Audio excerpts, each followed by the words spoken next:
I played in Spain, how we went, like our teams went like banging each other like so And much. us, and us too. Yeah, yeah, so much, and now you're here like, hi girl, what's It's like up? that. I mean, that's what sports is. Outside of the court, we're all cool. You know, it's like Exactly. so understandable. Everyone's competitive. Exactly, and that's what I love. Like, especially in the Spanish league, like everybody's being so competitive all the time. So I 100%. mean, No, you have to be competitive in that level, or else, yeah. you know, Over. over. You know. But yeah, so let's go on and attack the first question. Um, so let's talk about your growing up and your childhood. Um, you didn't have a typical one, as everybody from Greece. Your route went through Memphis. How did that open your mind and kind of formed your view on basketball life, and maybe kind of formed the goals that you wanted to achieve? So, I did live in Memphis for 5 years, and that's where I started playing. I like First, I started many sports when I was young, but I never had like basketball as the first one that I tried. And in Memphis, I asked my dad to actually my parents to sign me up because I saw my dad and my brother playing in like a little basket outside of our garage, and I was like, "Oh, that's interesting. Can you sign me up?" Which I like because I come from a basketball family, but I appreciate that I chose to start it and it wasn't forced upon me to start playing. So once they wrote me up, I played in AAU. It was called Team Memphis Elite. And I played 0 minutes. I'm talking about I was so bad. I didn't know the rules. I didn't know what I was following my teammates' lead, but I was just happy to be there and I was making friends and like just playing and having fun. Like I never had an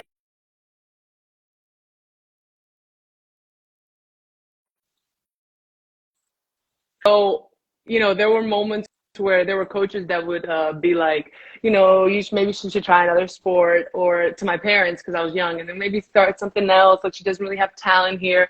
But I appreciate my parents, my mom especially. She kept taking me to practice and taking me to practice.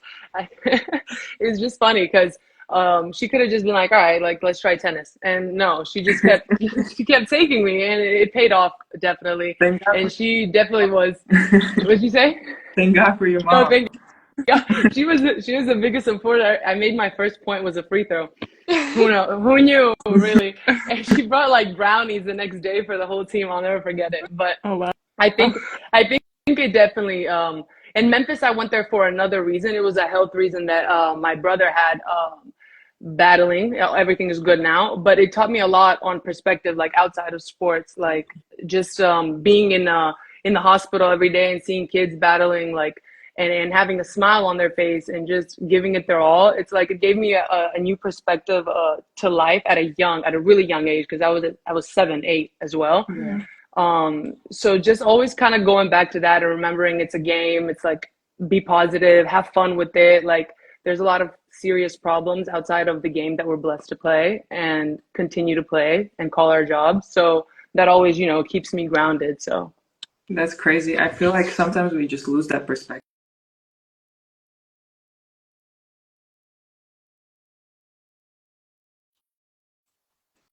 Just a game. Like there are so many other things outside. no, Okay, but now, it's hard. Yeah. so you mentioned that, well, you mentioned, we also know it, but you're coming from a basketball family. How do you think that helped you maybe in your career? Like, how did that like motivate maybe you more?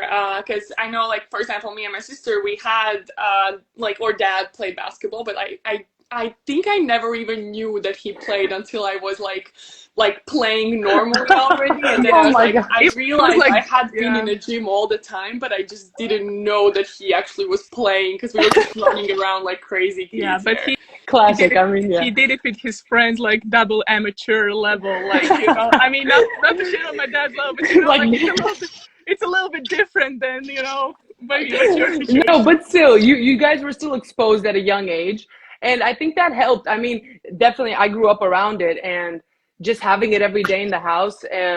I also thought it was normal, kind of like you guys. Like, okay, my dad plays basketball. I was super young, I didn't have that perception that they had. Obviously, growing up, like being exposed to so many athletes, games, sports, people, the networking from it, meeting such amazing athletes and having conversations with them, being exposed to new opportunities, all that because of coming from a basketball family, you know, and having that as like the main thing in our, one of the main things in our household, has definitely helped me. I feel like in every aspect, in how to be an athlete, in the mentality, and even asking for advice. Like, you know, I can always ask for advice and know that I'm going to get some from somebody that has been in my position.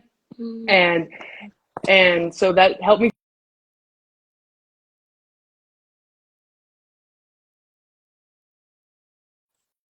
Yeah. And just in decisions I make, if I need to really think about it, like I know I can rely on this family and their opinions. So it definitely helped me throughout my career. And maybe more specifically, how did it help, let's say, with the recruiting process, you know, going to college? Because like you're European, but you spent so much time in America, and having basketball family, Yes. how did that maybe influence or help to make these Yeah. decisions? I mean, that it definitely helped for me. To be really honest with you guys, I didn't even know it was a thing, because we moved back from the States, and I did my middle school and high school years in Greece, but in an American school Mm-hmm. in Greece, because you know it was a tough change. It kept from English to Greek to, anyways, and so when I was in high school, my first year of high school, I didn't even know there was like an opportunity like that given to players, and it wasn't that big back then, you know. So once my parents, I can't remember, my parents told me that you can have this opportunity. Do you want to? Obviously, I mean, I want to. Obviously, I was nervous about it. Obviously, I had to fix my grades because I wasn't taking high school seriously, which is very important. Whoever's watching, your grades, take those seriously, because the second I had the opportunity to come up, I was like, all right, let's focus, let's lock in. So, and now there's many more ways like to be helped to go to the States. I feel like there's programs, people's back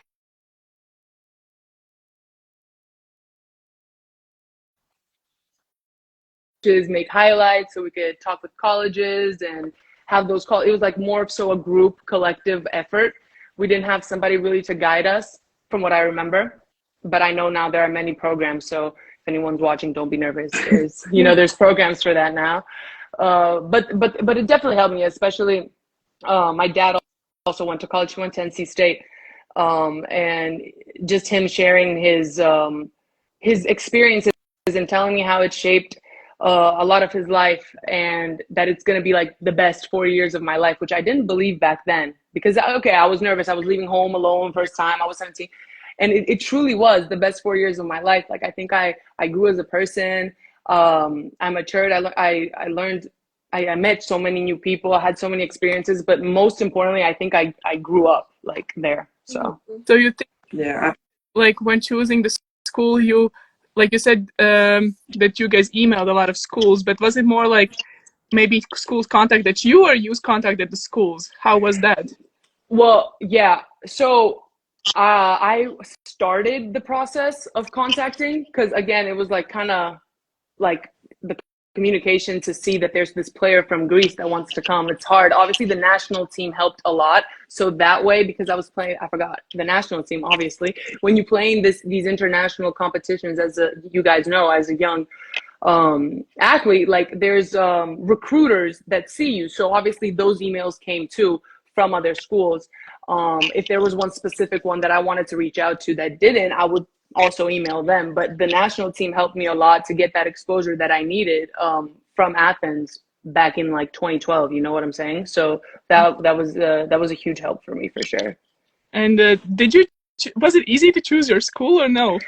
Yeah, I mean, no, I mean every school you go like that talks to you, like, you know, they give you you guys know how it is. They give you the vision, everything is perfect. Like I just wanted to make sure like on my officials or on my talking with them, talking with the players, like that it was more so like genuine and family based and like aligned with my morals and like how I am as a person. And every school was great. There was not one that didn't align with my morals. You just have to feel that click and connection when you're talking to people, to be honest. And that's what I was looking for.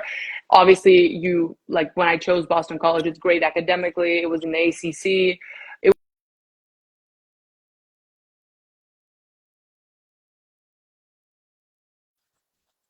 And that was hard too, to choose schools. Again, I went on some visits and it was just like, it was really tough on Vanderbilt because great conference, great academics. I really liked the coach and the vision of the coach, and I liked talking with the players. Like I thought it was a program that was going to fit me, so I chose that as well. So it really goes with your gut feeling and the energy you get from the other place and how much they want you. Like go somewhere where is huge for me. Faz, you're doing great. Yeah, I completely. Thanks, Lexi. Great transitions. So, well, let's talk about a little bit about your freshman year, because I know my experience, like it was like a reality check at its finest. So bad. Oh my gosh. Like freshman 15, then I need to run a mile. I need to. Oh my God, the mile. All the line from the We all been there. Like everything is it is in a physics class.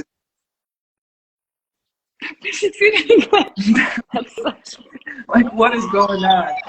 So tell us about your like biggest challenges and how you adapted to them during freshman year. Everything that you just listed, I think we've all been through that. Yeah. It's just a shock. Like, yeah, I lived in the States when I was whatever age. I was 6, 7 for 4 years, 5 years, but it's not the same. Like you're 7. People are taking care of you. You don't have to do anything but exist. You know what I'm saying? When you go alone, it's completely different. And let's not talk about the freshman 15.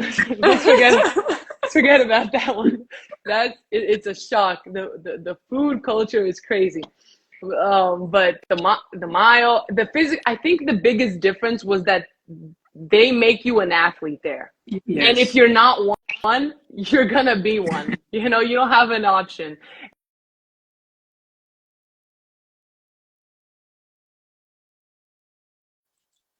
It was just play. And I think in Europe, not the IQ, but the fundamentals are better. I think the fundamentals, I was prepared for that part. The athlete part, like I'm gonna be honest completely here. Like my first 2 months of college, 2.5 months, it wasn't because the people weren't nice or whatever. I couldn't like I was calling my parents every morning before conditioning, on the verge of tears, not wanting to go. But that's at all. But that's what I mean when you grow up. Like and the biggest thing I think y'all are gonna agree is like you think that's where your limit is, and like then you have no option but to surpass it, because Lexi, I mean, guys, you're gonna have to run the mile under 7. There's no option around it. It's gonna take you 1, 2, 5 times. You're gonna do it, and once you do it, you're like, okay, so my limit isn't really there. It's here, and then the next time it's like here, no, it's there. So then that was huge for me looking back. Obviously, I wasn't thinking that when I was running the mile, but after, I'm like, okay, every limit I think has been put on me, I have passed it. Hard, easy, whatever, you pass it. And that's like that mental toughness, you guys know, is huge for them in the States. It is. And it makes a difference, So it does. They really put that emphasis on the example. Yes, when I went to America, I knew that I will have to run and all these things. Maybe I was not prepared to lift weights, to be honest, but like running, I was good. But then, okay, they saw, okay, you can run. Let's see how else we can push you. So you have to talk, you know. Us coming from Italia, we don't really talk on practices, so you have to talk all the time. And I just would be like, I don't want to talk every single second of the practice. Oh my God, and they just literally look in your face and say, just say something. Just say something. Just whatever. At some point, I was speaking in Greek. But the crazy thing is you have to talk, and your heart rate is at what's after red. Like, you're on the verge of passing out, and you gotta tell, like, good pass. Okay, the practice can't be quiet, and then it's just like that accountability also that they bring for the team. That's another thing, like, that you had to be okay with and realize, like, I'm gonna hold you accountable because we're gonna run. And you know what I'm saying? Like, it was that shared responsibility, everything. Like, I just feel like you grow from that. In the moment, it obviously It You're sucks, but you get Just trying to better. survive in Yes, the moment. it does, but it gets you better. Like it does. It's cliche, but it's tough But for It- I'm really sure. happy. I'm really happy we went through that because now I'm bringing all these things like that high energy back to European teams, Yes. and it kind of like it trickles down a little bit. You know, you feel a little bit extra doing these things, but Mm-hmm. like at this point, you kind of need to push the mental and like the atmosphere of the team. That's because that's really gets you the wins. You know. I 100% agree. Yeah, because when you hear like when you're on a team and everybody's just quiet and everything, you just feel like it's not right. And then Right. you lose the games, and then it happens like to be like going in this circle, and everybody's like, "Why is this not happening right? Why is it?" Well, we're not putting obviously everything out. It's gonna be like or everything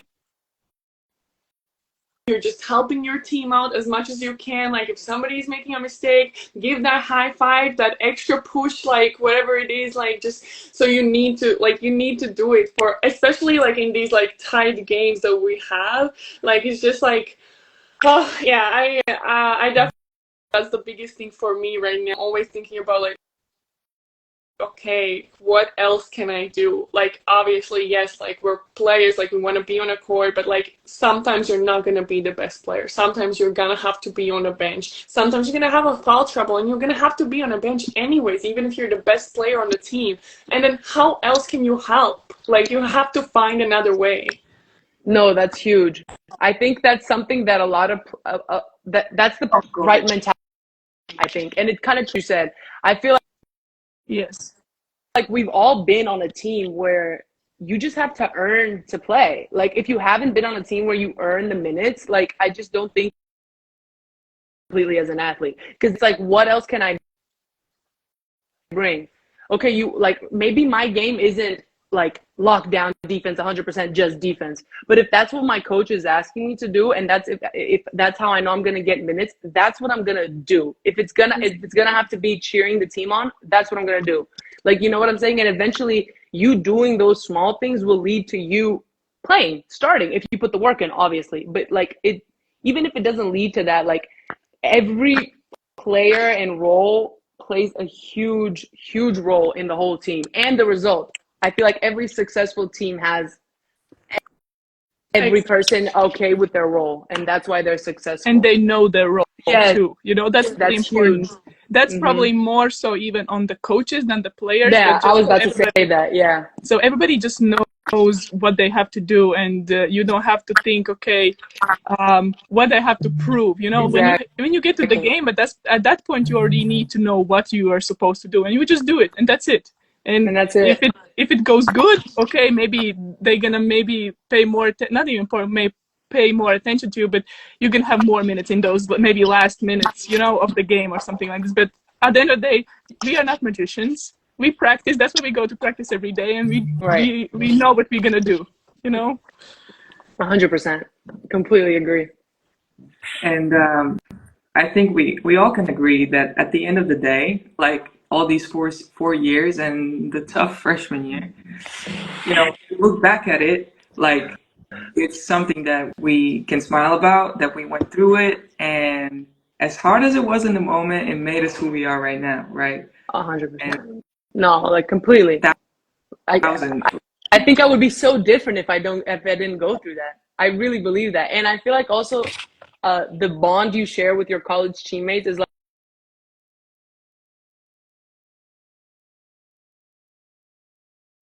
it's not like it's all of you going through the same thing together. Like nobody has felt what you guys are feeling in that moment. So I feel like that bond is like it's what keeps you going in those tough moments. At least for me back in college. Exactly. exactly, Exactly. exactly. Okay, so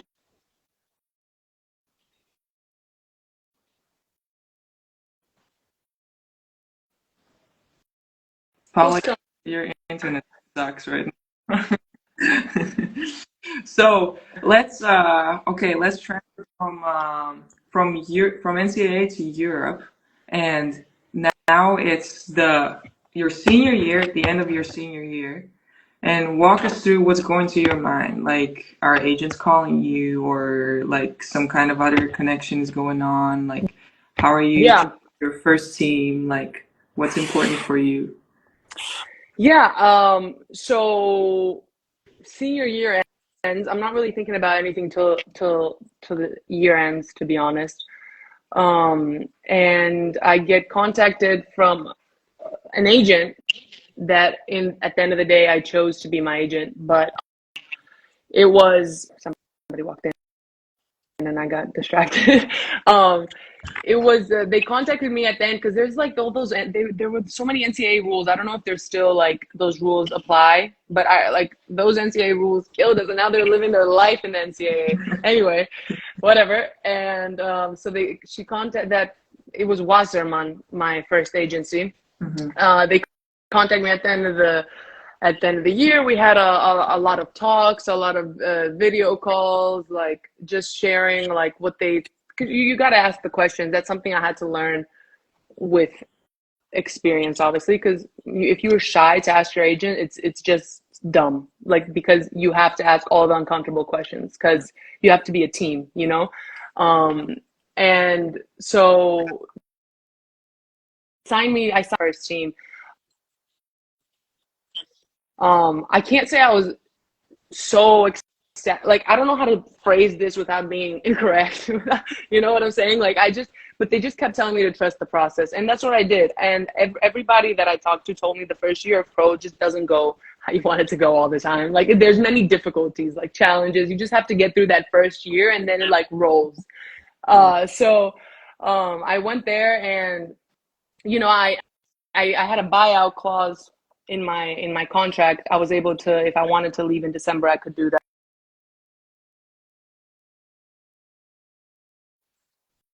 You know, I wanted to leave that team because I had a better offer, and at the end of the day, you know, eventually basketball becomes a business kind of, you know. And so when you get a better offer, you have to think about these things, which is also a big shift from college because it's like you're there, you know what I'm saying? So like 5 years. you're there, and now it's just like a different environment that you have to get used to, which I didn't know, which I was kind of naive to it, how it works, because I was stuck in college, like people want the best for you, this that, you know. It's not always like that. Okay, so I went to Tenerife, and which was great. It was a great 3 months, the last 3 months of my first year. Had a good last part of the season or whatever, and then I decided to end things with that agency, you know, for a personal reason, for just thought that it was the best thing for me, which I had to learn how to do, kind of just like be able to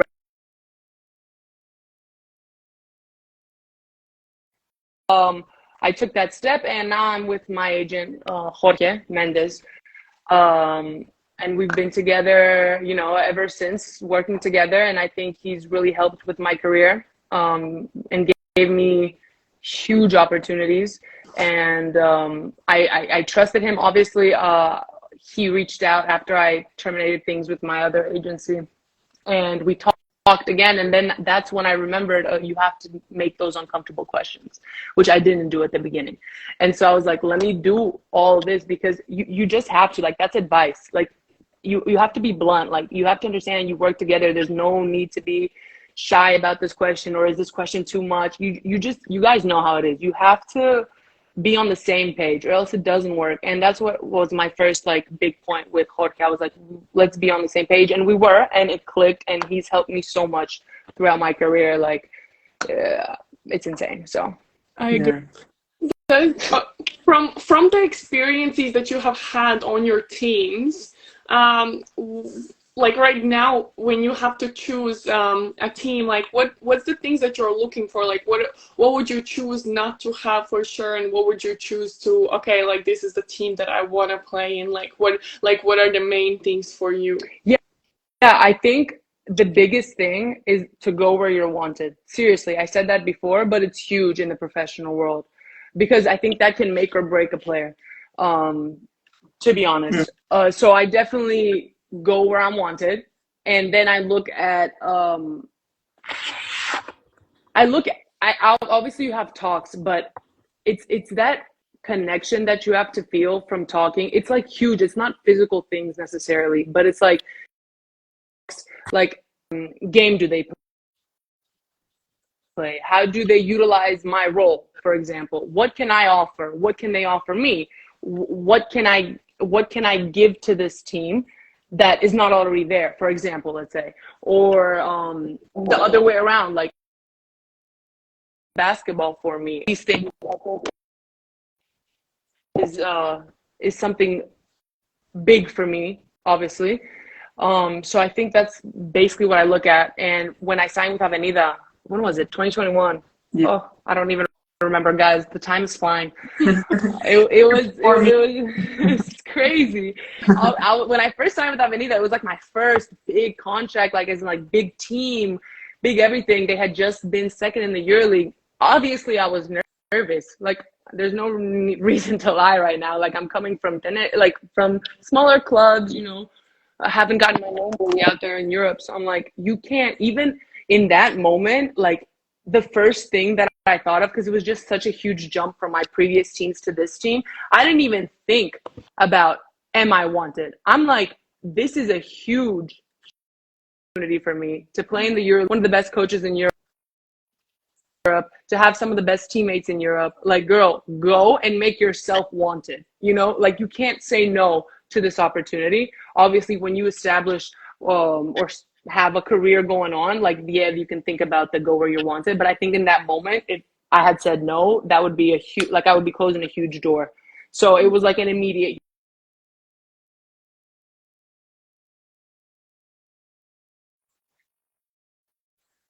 My mind, my mental, like, I feel like I can get through anything.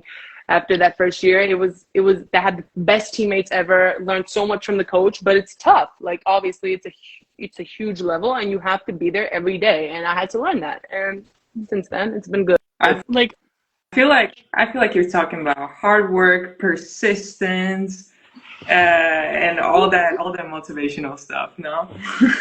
I am, because I really went through it. Like, so about my first year, Yeah. very much so in detail with our coffee talks. Exactly. So it was tough, but like, you get through it, and again, it's like some things are there to challenge you, for you to level up. So you just do that. One thing that you did, one thing that you said that I really, really liked, that you kind of weren't scared of the opportunity. You were like, I'm going there and I should not close this door, because, I mean, I feel like I've picked up this mentality, kind of, if the opportunity presents itself to you, then that means that you're capable of doing it.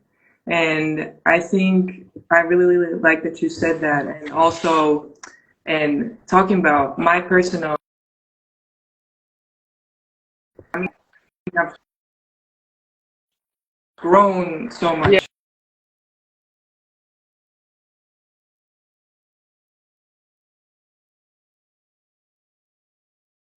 What is the deal here? What's the catch? What's the catch? No, I feel you. But I feel like you just can't say no. Yeah. Like, I couldn't say no. Like, I was so, no, don't get me wrong, because this might get twisted. I was so excited. I was like, what? Me? Yes, of course. But damn, I'm a little nervous. I'm a little scared. Like, Yeah. obviously you go there and you're like, I have to earn everything. Nothing's given to you at that level. That before even signing, before even getting the opportunity. But obviously, like, I think it's normal. I think we need to really normalize, like, it's okay to be nervous. It's okay to be scared about it. Everybody is. Like, I'm not going to talk for everybody. I was. But it pays off. And I think you should never really close the door to an opportunity and base it off, like, temporary emotions. Yeah, And I think love you that. for your spot, because you guys cannot hear me, right? Okay. Now we can. Now we can. Well, I can hear you really well, but you probably can. But what I just wanted to say is that about battling for your spot, it's like, for me at least, I always see it, okay, if you go, let's say, if you raise a level of the team slowly, then you have to battle with your team to prove that that team is getting better because of you. If you get opportunity, like kind of a big jump to a higher level team, then you have to battle for your spot on that team to show that you're good. Either way you have to prove that you are giving something to those teams, you know? So Definitely. either way, how is your journey going? Either you think on the paper it's a big jumps or smaller jumps. Like, if you're not going to do your job good and if you're not going to progress, it's not going to really matter either way. No, definitely. I was just talking about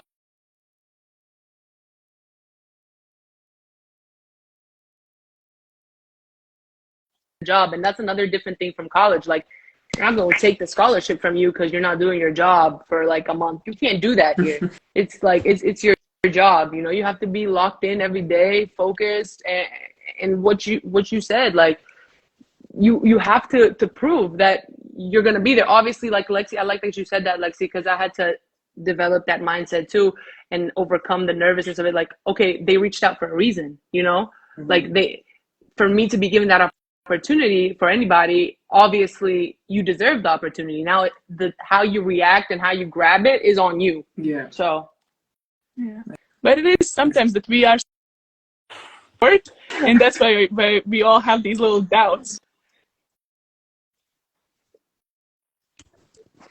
I heard doubts. I heard doubts. I was trying to piece the sentence better. Yes, something like that.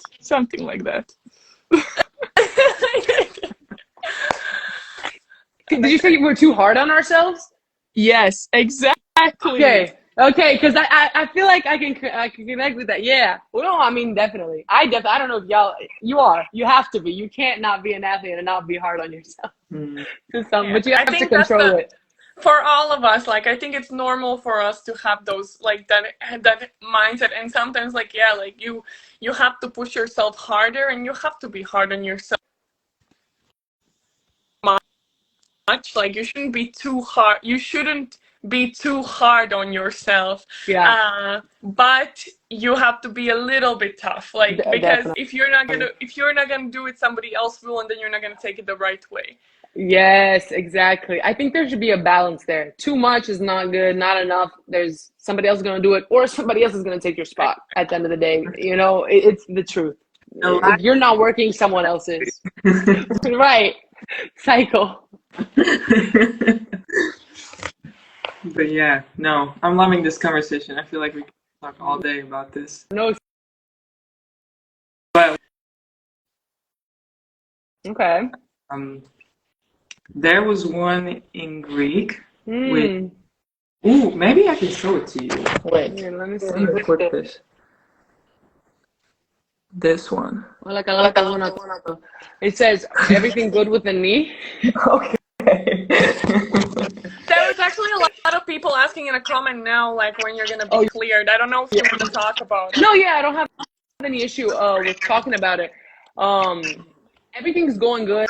I actually hit 9 months yesterday. but I'm not cleared yet. I mean, it's different. I had to learn throughout the recovery. Like, I can talk about this damn recovery process for hours. I learned a lot about myself. That's actually one of the questions as well. So perfect. Keep going. Let me try to shorten it in the way I present it, because it's definitely the hardest thing I've had to do ever. Actually, no exaggeration. And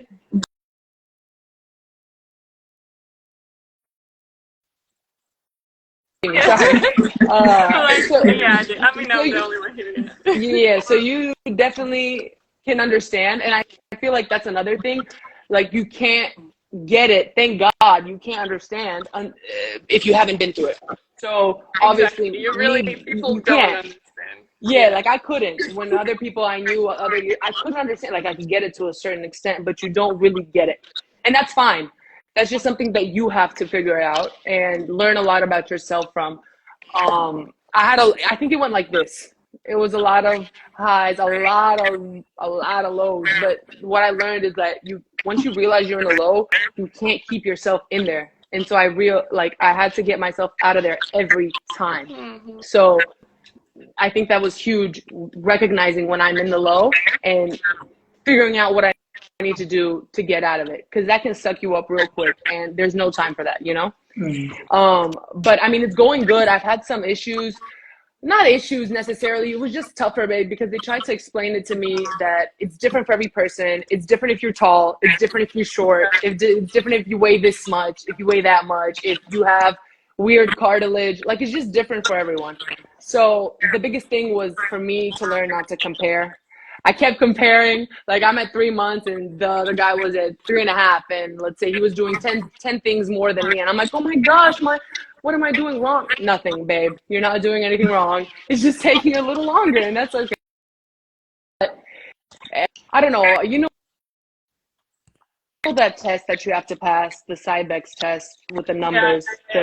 It's basically you test your legs about how much power they have or the strength in numbers, and it has to be like the left from the right has to be less than 10% to be cleared to play. And so I'm not under 10% yet, but I'm getting there. And that's fine. Like, there's no reason to rush it Yeah, also not at at all. all. But I think it's just been a crazy in Greece, 11 years, actually, a full years. I'm just trying to keep the positive, saw friends, saw family, worked really hard on my body, worked on my mental.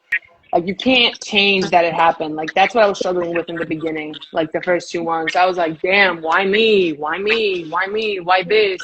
The workouts were so monotonous. Like, it was the same thing every. Hard when you get Yes, to one spot, but like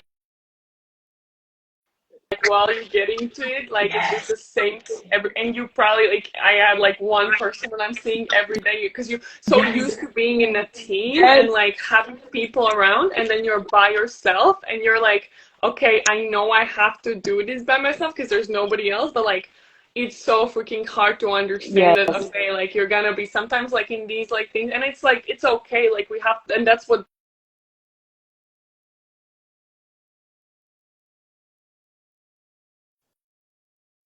through it by yourself, nobody else is gonna be there, like, and then A hundred obviously yes, percent. like your physios and trainers and everything, like they're gonna be by your side, but like It's still you at like the you end of have the day. It's you. exactly. It's you at the end of it really is just you. And I also, like, being really honest, I don't know how to phrase this, but some days or some multiple days you lose motivation. Not motivation necessarily because I want to get back like so bad. Like, I want to play so bad, this and that. But that's not what's gonna keep you going. The motivation is not gonna keep you going. It's gonna be the discipline. It really is. Exactly. It really is. Because some days you're gonna be like, damn, I don't want to go and try to get 1 degree more straight on my knee. I've been doing this for 2.5 months. It's impossible. Like, it's unfortunately, those are the discipline. You're gonna get back much better. You have to learn, because I'm like, damn, why am this is the first time in my life I'm feeling unmotivated, because I've never felt that before, because I'm always like, let's go, let's go, let's go, practice this, that. So when I was feeling like that, I was like, damn, like, this is such a new feeling for me. I don't know how to get over it. I'm annoyed. I'm annoyed at the gym. I'm annoyed at the physio. I'm annoyed everywhere. I'm doing the job, but I'm annoyed. Like, I don't want to talk. I just want to I'm like, this isn't really helping me, at all, or others around me. Because I was like, if I'm annoyed, y'all gonna know. Like, everyone's gonna know if I'm annoyed. So I realized, like, eventually I'm like, okay, this has to stop. What is, like, and I was taught, like, obviously I had a psychologist. I think that should be more emphasized throughout people's journeys. I don't know if everybody has one. I think that helped me a lot, a sports psychologist. And I was talking to her, and she explained to me that, the motivation isn't going to be there every day, like, but if you're disciplined to do it, you're going to show up every day. It's not going to be with motivation, because you know that this is your job, and that's just how it is, really. Yeah. And it sacrifices everything. So how bad you want it. So, can you Gosh, you're guys doing great. hear Thanks, me? Lexi. Yeah. Yes. Yes? Okay, then I think we can go and actually ask the serious questions now. Okay. Okay? Let's hear it. So we have talked about a lot of things, but now we have got to the meat of the.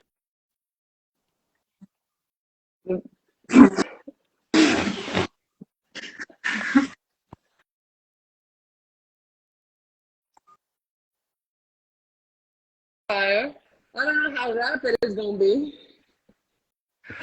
Paul, try switching to the more No, native, please. I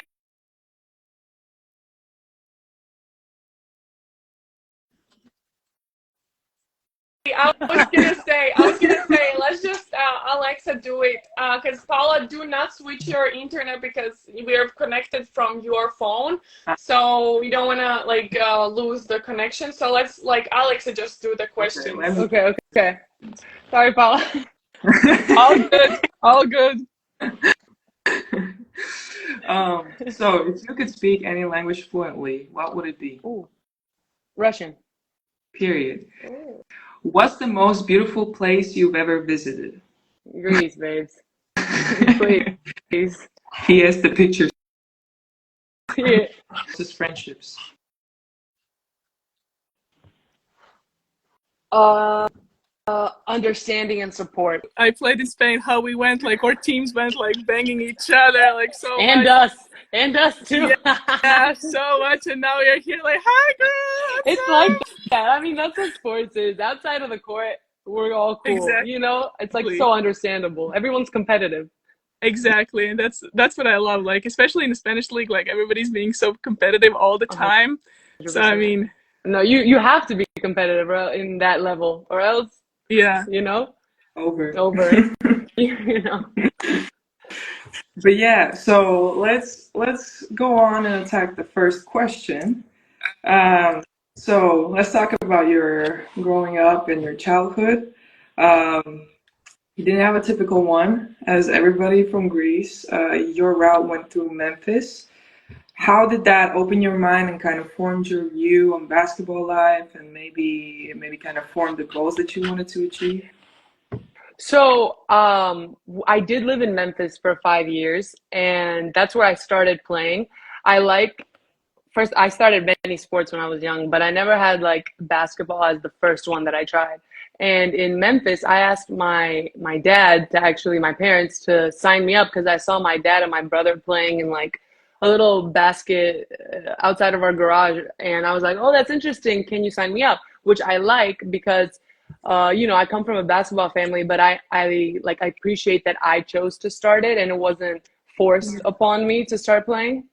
So once they wrote me up, I played in AAU. It was called Team Memphis Elite. And I played 0 minutes. I'm talking about I was so bad. I didn't know the rules. I didn't know what I was following my teammates' lead, but I was just happy to be there and I was making friends and like just playing and having fun. Like I never had an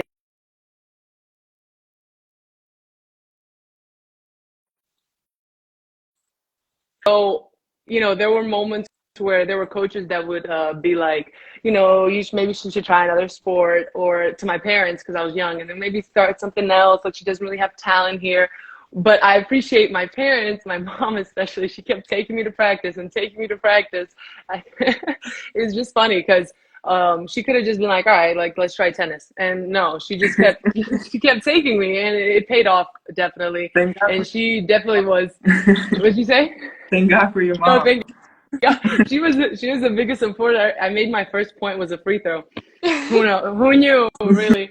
And she brought like brownies the next day for the whole team. I'll never forget it. But Oh wow. I think I think it definitely in Memphis I went there for another reason. It was a health reason that my brother had battling. Everything is good now, but it taught me a lot on perspective, like outside of sports, like just being in the hospital every day and seeing kids battling, like and having a smile on their face and just giving it their all. It's like it gave me a new perspective to life at a really young age, because I was 7, 8 as well. Yeah. So just always kind of going back to that and remembering it's a game. It's like be positive, have fun with it. Like there's a lot of serious problems outside of the game that we're blessed to play and continue to play and call our job. So that always, keeps me grounded. So That's crazy. I feel like sometimes we just lose that perspective.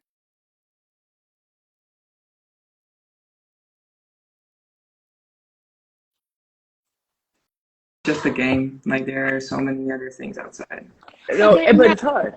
Yeah. so you mentioned that, well, you mentioned, we also know it, but you're coming from a basketball family. How do you think that helped you maybe in your career? Like, how did that like motivate maybe you more? Because I know, like, for example, me and my sister, we had like, our dad played basketball, but I think I never even knew that he played until I was like playing normally already, and then I Oh was my like, God. I It was realized like, I had been yeah, in a gym all the time, but I just didn't know that he actually was playing because we were just running around like crazy yeah, kids but there. he did Classic. it. I mean, yeah. He did it with his friends, like double amateur level, like I mean, not to shit on my dad's level, but like Like, it's a little bit different than maybe what you're no, used to. but still, you guys were still exposed at a young age, and I think that helped. I mean, definitely, I grew up around it, and just having it every day in the house. I also thought it was normal, kind of like you guys. Like, okay, my dad plays basketball. I was super young, I didn't have that perception that they had. Obviously, growing up, like being exposed to so many athletes, games, sports, people, the networking from it, meeting such amazing athletes and having conversations with them, being exposed to new opportunities, all that because of coming from a basketball family, and having that as like the main thing in our one of the main things in our household, has definitely helped me. I feel like in every aspect.